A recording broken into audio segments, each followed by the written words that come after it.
So you might have noticed in previous sections and segments I was using or alluding to this idea about inversions. So I thought that I would take a moment to dig deeper into inversions, how useful they are, and how really necessary they are to play in this style. Now, inversion is a little bit of a funny word, because if we think of a coffee cup and you invert your coffee cup, basically you pour the coffee out, you turn it over, right?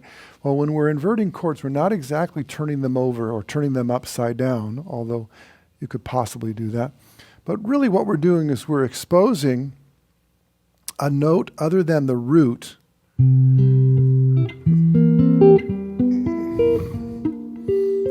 as the lowest note. So if I take C7, for instance, on the middle set, we've got a C7 with the C in the bass.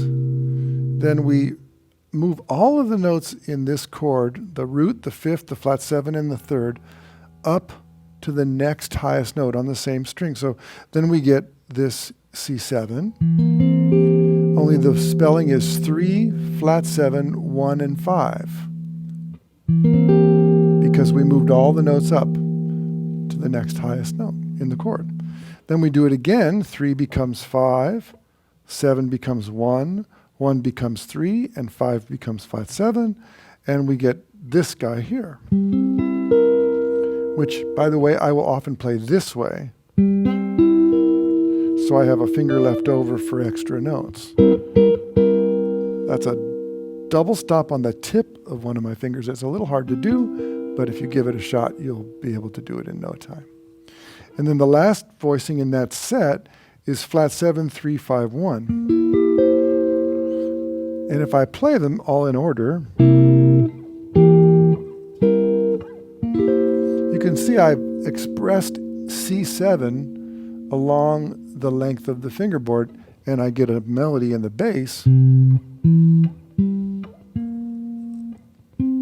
I can go up to the C again. So that's really handy, because if I've got a bar or 2 bars of C7, I might want to play.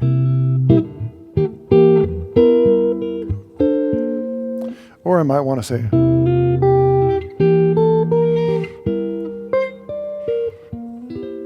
Okay.